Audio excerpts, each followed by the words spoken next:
अस्सलाम वालेकुम दोस्तों, मेरा नाम है अब्बास रज़ा और आप लोग देख रहे हैं मैथमेटिक्स बाय अब्बास रज़ा। और जैसा कि आप लोग जानते हैं, आज हम लोग आए हैं अपनी एक्सरसाइज 1.3 करने के लिए। तो हमारी एक्सरसाइज 1.3 के बारे में देखो बेटा, हमारे पास सबसे पहले जो एक बेसिक सवाल हमसे किया गया है, अगर कोई बच्चा मैथमेटिक्स पढ़ता है और उसे ये क्वेश्चंस नहीं आते, इसका मतलब वो मैथमेटिक्स नहीं पढ़ा उसने सही से कभी भी। पहले उसको चाहिए बेटा, ये हमारे पास कुछ बेसिक बातें हैं मैथ्स के हवाले से, हम इसको जाने। तो देखो हमारे पास सवाल क्या है, right base and exponent of the following. कह रहा है हमें एक सवाल दिया हुआ है 3 की पावर 4, आई थिंक सो, हाँ 3 की पावर 4। कह रहा हमें इसमें से बताना है कि इसमें बेस कौन सा है और एक्सपोनेंट कौन सी है। हम जिंदगी भर इस चीज को पहचान नहीं पाते कि बेटा ये हमारे पास बेस कौन सा है, एक्सपोनेंट कौन सी है। देखो बेस का एक सेक्शन बनाओ, बेस क्या है और एक्सपोनेंट क्या है। ये एक्सपी शॉर्ट फॉर्म लिख रहा हूं, आप चाहो तो पूरा लिखना। देखो बेटा, बेस हमेशा होती है जिसके ऊपर क्या होती है, पावर होती है। बेस हमेशा क्या होती है, जिसके ऊपर पावर होती है। तो हमारे पास बेस क्या है, 3 है। ठीक है, और ये जो पावर है इसको हम क्या बोलते हैं, एक्सपोनेंट बोलते हैं। सिंपल है। ठीक है, अब हमारे पास क्वेश्चन नंबर पार्ट 2 इसका जो है उसमें क्या है, जैसा कि हमने जाना कि जिस चीज के ऊपर पावर होती है उसको हम क्या बोलते हैं, बेस बोलते हैं। अब यहाँ पे बेस क्या है, मेरे पास 1/2 है, तो बेस हो गई मेरे पास 1/2। और एक्सपोनेंट मेरे पास यहाँ पे क्या है, पावर को हम क्या बोलते हैं बेटा, एक्सपोनेंट। तो यहाँ पे आ गया 3। अगला क्वेश्चन है, find the radicand and index. के बताओ रेडिकेंड क्या होता है हमारे पास और इंडेक्स क्या होता है। देखो शायद हम लोगों को पता है ये बात कि हमारे पास ये जो रूट होता है जिसको हम बोलते हैं स्क्वायर रूट। ठीक है, अब इसके ये बराबर होता है 1/2 के बराबर होता है। अब ये जो होता है हमारे पास जिसके पीछे यहाँ पे 3 लिखा होगा, ये इसको हम बोलते हैं क्यूब रूट। इसको हम क्या बोलते हैं, 1/3 के बराबर होता है। और जो हमारे पास जब यहाँ पे पीछे 4 लिखा होगा तो हम इसको बोलते हैं ये बराबर होता है 1/4 के, और इसको हम बोलते हैं 1/4 रूट। इसी तरह 5 होता है वो बराबर होता है 1/5 के। 6 होता है वो बराबर होता है 1/6 के। 7 होता है वो बराबर होता है 1/7 के। तो इसी तरह से हमारे पास नंबर आगे बढ़ते जाते हैं और ये इक्वल होता है इस पीछे जो भी नंबर होगा उसके बराबर, उसके इनवर्स के। चलो, अब मुझे यहाँ पे बताना है कि रेडिकेंड कौन सा है और इंडेक्स कौन सा है। देखो बेटा, तो हमारे पास रेडिकेंड क्या होता है, रेडिकेंड हमारे पास वो चीज होती है जो कि रूट के अंदर लिखी भी होती है। अंदर क्या लिखा है बेटा, इसके 5 लिखा है। तो रेडिकेंड मेरे पास क्या है, 5 है। और इंडेक्स मेरे पास क्या कहलाएगा,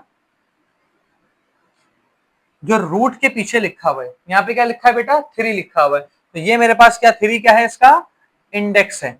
अब इसका भी बताना है, इसका रेडिकेंड मेरे पास क्या है, अंदर जो लिखा होता है उसको क्या बोलते हैं, रेडिकेंड बोलते हैं। तो रेडिकेंड क्या है, x/y रेडिकेंड है। और इंडेक्स मेरे पास क्या है, इंडेक्स मेरे पास क्या होता है, जो कि रूट के पीछे नंबर लिखा है। यहाँ पे क्या लिखा है बेटा, 4 है। तो ये मेरे पास क्या हो गया, इंडेक्स हो गया। 3 पर आएंगे, यहाँ पे रेडिकेंड मेरे पास क्या होगा, सर जी आपने बताया रेडिकेंड होता है जो कि रूट के अंदर होता है। रूट के अंदर क्या है, x², y और z। अब इंडेक्स मेरे पास क्या है, इंडेक्स होता है जो रूट के ऊपर यहाँ पे नंबर लिखा हुआ होता है। ठीक है, जिसको हमने बोल दिया 5। नेक्स्ट क्वेश्चन हमारा, ठीक है।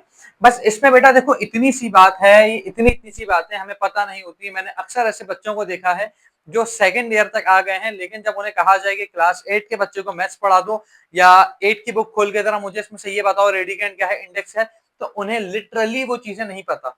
तो हम ये चाहते हैं कि जो हमसे पढ़े हुए जो बच्चे हैं वो आगे जाके ऐसी गलतियां नहीं करें। तो देखो बेटा, अब हमारे पास अगला क्वेश्चन क्या है, क्वेश्चन नंबर 3। क्वेश्चन नंबर 3 क्या है, transform the following into exponential form. कह रहा है यहाँ पे जो भी चीज लिखी है इसको कौन सी फॉर्म में कन्वर्ट करना है, एक्सपोनेंशियल फॉर्म। अब एक्सपोनेंशियल फॉर्म में चीजें कैसे कन्वर्ट होती हैं बताता हूं। देखो बेटा, मेरे पास अंदर क्या लिखा है, 3/4। इसको ऐसे ही लिख देना, इसको छेड़ना मत।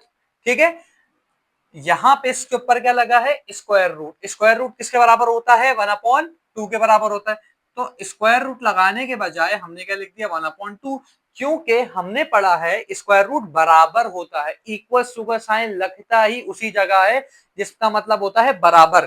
ठीक है, इक्वल्स मींस बराबर। तो इसकी जगह पे हमने क्या लगा लिया, 1/2 लगा लिया। तो हमने कह दिया, ये हमने इसको कन्वर्ट कर दिया एक्सपोनेंशियल फॉर्म में। ठीक है, चलो जी अगला सवाल। अब यहाँ पे पार्ट 2 है। यहाँ लिखा है मेरे पास x अपॉन वाई, अंदर वाली चीज को वैसे ही लिखते हैं, x अपॉन वाई, ऊपर पावर क्या लगी है इसके 5 लगी है, अंदर की बात कर रहा हूँ, ठीक है। और इसके ऊपर अब रूट कौन सा है मेरे पास, स्क्वायर रूट। तो मैं एक काम करता हूं, यहाँ पे एक स्क्वायर ब्रैकेट लगा के स्क्वायर रूट की जगह क्या लिख दिया मैंने, स्क्वायर रूट जिसके बराबर होता है 1/2 के, मैंने यहाँ लिख दिया 1/2 लिख दिया। और जैसा कि हमने हमेशा से पढ़ा है कि पावर से पावर हमेशा क्या होती है, मल्टीप्लाई होती है। तो 5 मल्टीप्लाई हो रहा है 1/2 से, तो यहाँ पे मेरे पास ये कुछ इस तरह से हो जाएगा, x upon Y 5 multiply by 1/2। अगले स्टेप में क्या होगा, सामने वाला मल्टीप्लाई सामने वाले से 5 बन जा 5, तो x अपॉन वाई बराबर होगा 5/2 के। ठीक है, चलो अगले सवाल पे आएंगे। चलो जी, हमारे पास यहाँ लिखा है y अपॉन एक्स बराबर है -5 के। तो हम क्या करेंगे, हमने लिखा y अपॉन एक्स ऊपर पावर -5, और ये कौन सा रूट लगा है बेटा, क्यूब रूट लगा है। क्यूब रूट किसके बराबर होता है, 1/3 के बराबर होता है। तो यहाँ पर आ गया 1/3, पावर से पावर क्या होगी, मल्टीप्लाई। अब डायरेक्ट कर लेते हैं, मैंने यहाँ पे सिखा दिया है पावर मल्टीप्लीकेशन कैसे होती है, स्टेप्स क्या होते हैं, एक दफा स्टेप सिखा दिए, सेम स्टेप यहाँ पर भी होंगे। तो ये -5 बन जा 5, माइनस का 5 हो जाएगा, और यहाँ पे बनेगा -y अपॉन एक्स -5/3। ठीक है, चलो अब यहाँ पे मेरे पास है yz की पावर 7, और ऊपर मेरे पास क्या लगा है बेटा, क्यूब रूट लगा है। ठीक है, 1/3, पावर से पावर मल्टीप्लाई होगी, तो yz की पावर मेरे पास क्या बन जाएगी, 7 बन जा 7, तो 7/3 बन जाएगी। ठीक है, चलो अब अगले उसमें मेरे पास 27 है, 27 लिखा, 27 के ऊपर कौन सा रूट लगा है, 9th रूट लगा है।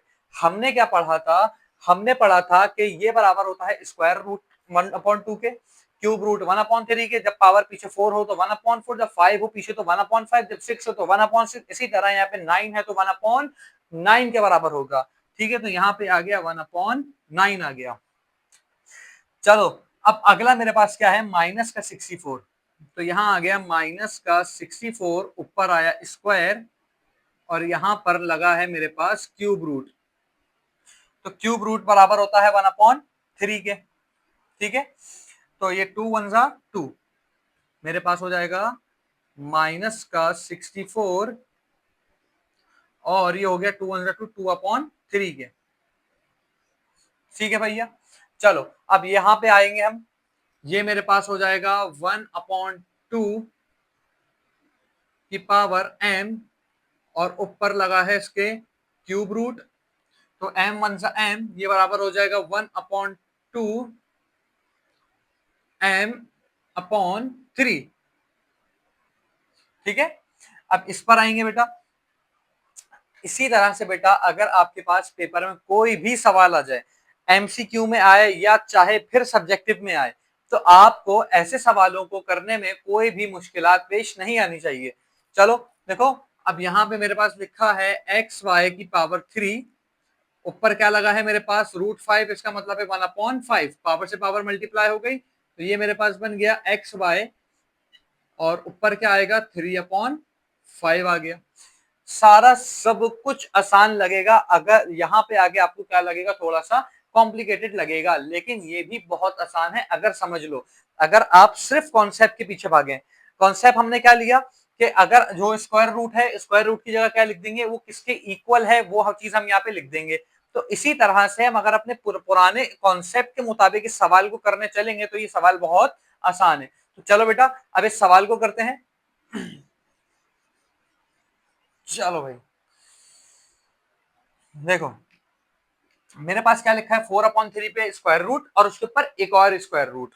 तो करना क्या है, यहाँ पे लिखते हैं 4/3 लिखा, ये जो 4/3 के ऊपर जो स्क्वायर रूट है, ये बराबर किसके होता है, 1/2 के। फिर इसके ऊपर एक बड़ा स्क्वायर रूट लगा हुआ है, इसको वैसे ही लगे रहने दिया। ठीक है, अब अगले स्टेप में 4/3 पावर 1/2, अब ये वाला जो स्क्वायर रूट है, ये भी बराबर किसके है, 1/2 के।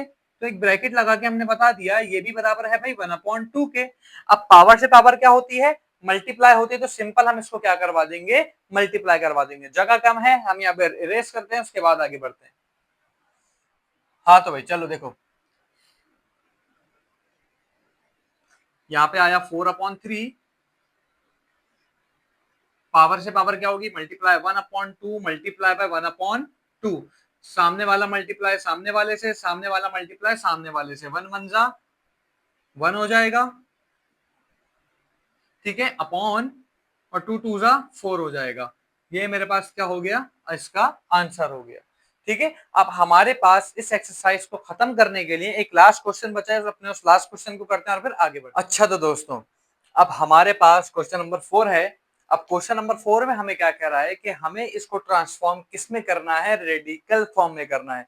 तो हम इसको क्या करेंगे, रेडिकल फॉर्म में ट्रांसफॉर्म कर देंगे। तो देखो बेटा, रेडिकल फॉर्म में जाने का तरीका क्या है, यहाँ पे मेरे पास क्या लिखा है 5⁻3, इसको एज इट इज लिख दो। 5⁻3 को आपने क्या लिखा, एज इट इज लिख दिया। अब ऊपर क्या लिखा है 1/7, जैसा कि हमने पढ़ा था कि 1/7 किसके बराबर होता है, हम 1/7 बराबर होता है रूट सेवेंथ रूट के। ठीक है, तो ऊपर आ जाएगा 7th रूट, ये मेरे पास इसका आंसर हो गया। ठीक है, अब उसके बाद हमारे पास क्या है, ए बी की पावर -2 और ऊपर पावर क्या है 1/3। अंदर वाली चीज को ऐसी लिखो, ए बी की पावर -2 और ऊपर क्या लिखा है 1/3, 1/3 बराबर होता है क्यूब रूट के। ये हमारे पास सॉल्व हो गया बेटा। ठीक है, चलो जी, अब उसके बाद हमारे पास ये वाला है, यहाँ पे हमारे पास क्या लिखा है 5/7 के ऊपर पावर 3। यहाँ पे शायद तुम्हें थोड़ी सी प्रॉब्लम हो सकती है, क्योंकि 5/7 की पावर 3 है और उसके ऊपर आगे जो एक ब्रैकेट है उस पे क्या लिखा है 5/7।